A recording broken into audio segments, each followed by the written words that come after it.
Time and the Gods by Lord Dunsany. Preface. These tales are of the things that befell gods and men in Yarnith, Averon, and Zarkon-Du, and in the other countries of my dreams. Time and the Gods. Once, when the gods were young, and only their swarthy servant Time was without age, the gods lay sleeping by a broad river upon earth. There in a valley that from all the earth the gods had set apart for their repose, the gods dreamed marble dreams. And with domes and pinnacles the dreams arose and stood up proudly between the river and the sky, all shimmering white to the morning.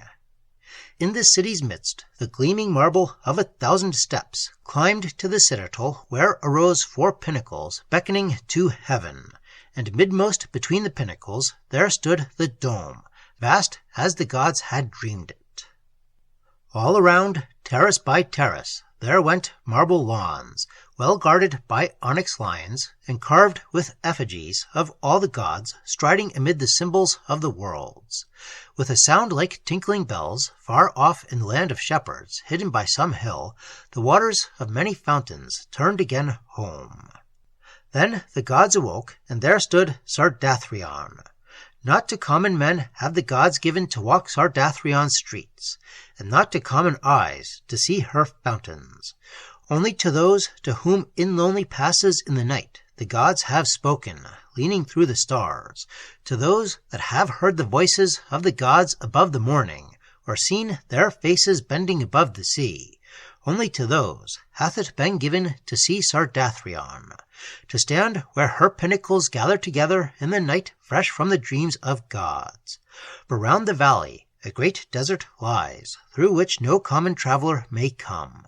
But those whom the gods have chosen feel suddenly a great longing at heart, and crossing the mountains that divide the desert from the world, set out across it, driven by the gods, till hidden in the desert's midst, they find the valley at last, and look with eyes upon Sardathrion. In the desert beyond the valley grow a myriad thorns, and all pointing towards Sardathrion. So may many that the gods have loved come to the marble city, but none can return, for other cities are no fitting home for men whose feet have touched Sardathrion's marble streets, where even the gods have not been ashamed to come in the guise of men with their cloaks wrapped about their faces. Therefore, no city shall ever hear the songs that are sung in the marble citadel by those in whose ears have rung the voices of the gods. No report shall ever come to other lands of the music of the fall of Sardathrion's fountains, when the waters which went heavenward return again into the lake where the gods cool their brows, sometimes in the guise of men. None may ever hear the speech of the poets of that city, to whom the gods have spoken. It stands a city aloof. There hath been no rumor of it. I alone have dreamed of it, and I may not be sure that my dreams are true. Above the twilight, the gods were seated in the after years, ruling the worlds. No longer now. They walked at evening in the marble city, hearing the fountains splash, or listening to the singing of the men they loved, because it was in the after years, and the work of the gods was to be done. But often as they rested a moment from doing the work of the gods, from hearing the prayers of men, or sending here the pestilence, or there mercy, they would speak a while with one another of the olden years, saying, Rememberest thou not Sardathrion? And another would answer, Ah, Sardathrion, and all Sardathrion's mist-draped marble lawns, whereon we walk not now. Then the gods turned to do the work of the gods, answering the prayers of men, or smiting them, and ever they sent their swarthy servant Time to heal or to overwhelm. And Time went forth into the worlds to obey the commands of the gods.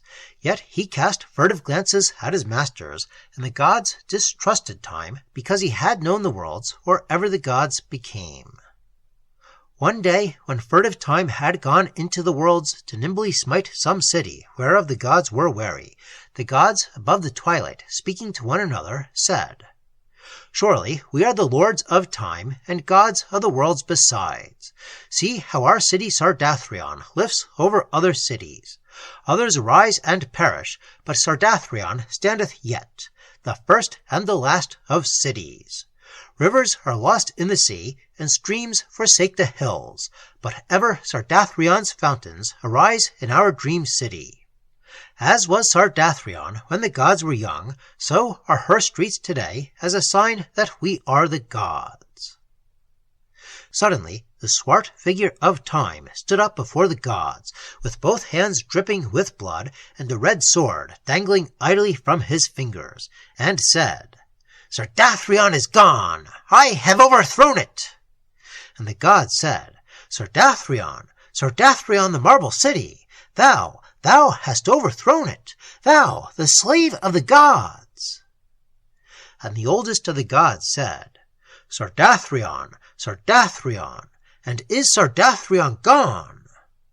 And furtively Time looked him in the face, and edged towards him, fingering with his dripping fingers the hilt of his nimble sword. Then the gods feared with a new fear that he that had overthrown their city would one day slay the gods, and a new cry went wailing through the twilight, the lament of the gods for their dream city, crying, Tears may not bring again Sardathrion. But this the gods may do who have seen, and seen with unrelenting eyes, the sorrows of 10,000 worlds.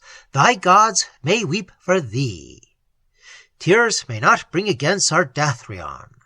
Believe it or not, Sardathrion, that ever thy gods sent this doom to thee, he that hath overthrown thee shall overthrow thy gods. How oft, when night came suddenly on morning, playing in the fields of twilight, did we watch thy pinnacles emerging from the darkness, Sardathrion, Sardathrion, dream city of the gods, and thine onyx lions, looming limb by limb from the dusk. How often have we sent our child, the dawn, to play with thy fountain tops? How often hath evening, loveliest of our goddesses, strayed long upon thy balconies? Let one fragment of thy marbles stand up above the dust for thine old gods to caress, as a man, when all else is lost, treasures one lock of the hair of his beloved. Sardathrion, the gods must kiss once more the place where thy streets were once. There were wonderful marbles in thy streets, Sardathrion. Sardathrion, Sardathrion, the gods weep for thee.